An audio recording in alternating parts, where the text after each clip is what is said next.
दोस्तों, भारत की एक प्राइवेट हथियार बनाने वाली कंपनी है नाइव लिमिटेड। अब से 2-3 दिन पहले मैंने आपको बताया भी था कि इसी कंपनी ने सूर्यास्त्र नाम का रॉकेट लॉन्चर बनाया है और उसका टेस्ट भी किया था और ये टेस्ट भी 100% 100% सफल रहा। और तभी से भारत के हर तबके में इस कंपनी की वाहवाही हो रही है और लोग कह रहे हैं कि वाकई में ही इस कंपनी ने अप्रतिम काम किया है, क्योंकि एक अच्छा हथियार तो इन्होंने बनाया ही है सूर्यास्त्र के रूप में, बल्कि इसे बहुत अच्छी तरीके से और जल्दी बनाया है, क्योंकि आज तक ऐसा नहीं हुआ करता था भारत में। लेकिन अभी तक ये बात सब लोगों को नहीं पता रही थी। इससे पहले ही नाइव कंपनी ने एक और हथियार का टेस्ट सफल कर लिया है और इसका नाम है वायुआस्त्र। जी हाँ दोस्तों, वायुआस्त्र 1 का टेस्ट इन्होंने कर लिया है और इसके रिजल्ट भी अप्रतिम रहे हैं, बहुत शानदार आए हैं। और इस हथियार की सबसे खास बात ये है कि वायुआस्त्र का ये टेस्ट सफल होते ही ये अपनी कैटेगरी का सबसे बेस्ट हथियार बन चुका है। जी हाँ दोस्तों, क्योंकि ये कुछ ऐसे काम कर सकता है जो किसी कैटेगरी के बाकी के कोई हथियार नहीं कर सकते। लेकिन इस हथियार की तारीफ होने की बजाय इसे बनाने वाली कंपनी को आज आलोचनाएं झेलनी पड़ रही हैं। और वो लोग जो कि आज कहते रहते हैं कि भारत को हथियार के मामले में आत्मनिर्भर बनना चाहिए, आज वही लोग भारत के नए हथियार यानी कि वायुआस्त्र और सूर्यास्त्र, इन पर आरोप प्रत्यारोप लगा रहे हैं, इन्हें गालियां दे रहे हैं। अब आप लोग कहोगे कि ऐसा क्यों? तो ऐसा इसीलिए क्योंकि उनका कहना है कि हम ऐसा करके आत्मनिर्भर नहीं बनेंगे, बल्कि हम बन जाएंगे इजराइल निर्भर। दरअसल भारत की जितनी भी छोटी कंपनी है, फिर चाहे वो नाइव हो या फिर बाकी की और भी कंपनियां हो, ये सारी की सारी इजराइल के साथ कोलैबोरेशन में हैं और कोलैबोरेशन में ही सूर्यास्त्र बना रहे हैं। दरअसल भारत सरकार ने इजराइल के साथ बहुत सारे एग्रीमेंट किए हैं और उन्हीं एग्रीमेंट के तहत चाहे फिर अडानी कंपनी हो या नाइव हो या टाटा हो, सभी की सब इजराइल के द्वारा शेयर की जा रही टेक्नोलॉजी को बेस बनाकर उस पर नए नए हथियार बना रहे हैं। जो हमने सूर्यास्त्र बनाया है उसे भी, और अब जो वायुआस्त्र का हमने टेस्ट किया है उसे भी,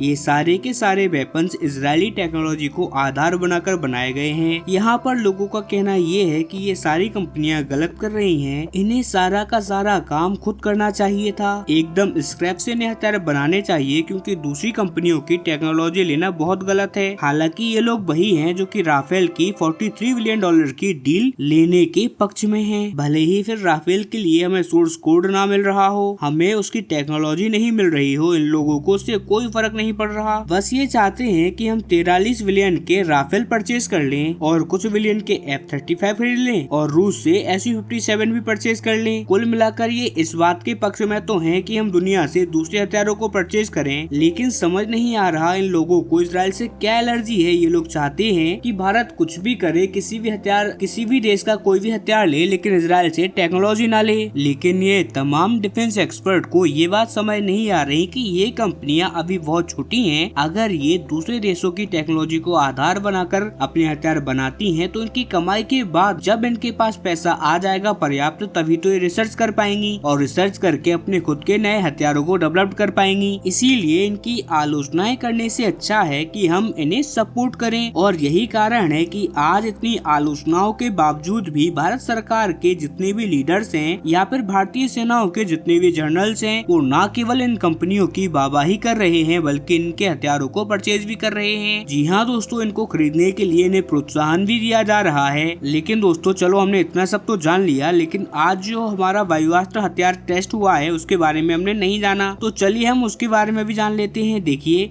वायुआस्त्र एक NCNC कैटेगरी का एक बहुत ही खास प्रकार का लॉइटरिंग म्यूनिशन है। खास इसी वजह से क्योंकि लॉइटरिंग म्यूनिशन की रेंज 15 से लेकर 20 किलोमीटर तक ही आपको देखने को मिलेगी, लेकिन वायुआस्त्र की रेंज 100 किलोमीटर प्लस है, और वो भी तब जब ये हैवी वॉरहेड लेकर चलेगा। अगर आप इसके वॉरहेड में मॉडिफिकेशन कर देते हैं तो उसके बाद इसकी रेंज और बढ़ाई जा सकती है और ये बहुत ही ज्यादा प्रिसाइज टारगेटिंग के साथ आता है। और सबसे खास बात, ऐसा एरिया जो कि सघन जंगल वाला हो या फिर सघन आबादी वाला हो, वहाँ पर जहाँ पर ज्यादा विजुअलाइजेशन आपको नहीं मिलता, उस इलाके में ये बहुत डायरेक्ट टारगेटिंग करने में सफल है। और इसके पीछे है इजरायली टेक्नोलॉजी। दरअसल इजराइल ने गाजा युद्ध से सीख लेकर अपने खुद के ऐसे ही नॉटिंग म्यूनिशन बनाए हैं, जो कि सघन आबादी में ज्यादा ज्यादा विजुअलाइजेशन ना मिलने पर भी सटीक टारगेट पर ही हमला कर सकेगा। और वही टेक्नोलॉजी आज हमने इसमें लगाई है और बताया जा रहा है कि भारत आने वाले समय में ऐसे लॉइटिंग एम्यूनिशन भारी मात्रा में खरीदने वाला है। और आने वाले समय में मैं भी आपको भारत की ये जो छोटी छोटी कंपनियां अच्छा काम कर रही हैं उनकी लगातार सूचनाएं दूंगा, और कोई खराब काम करेगी तो उसकी आलोचनाएं भी हम करेंगे। लेकिन फिलहाल इस वीडियो में इतना ही, हम मिलते हैं जल्दी अपनी अगली वीडियो में, तब तक के लिए नमस्कार, जय हिंद।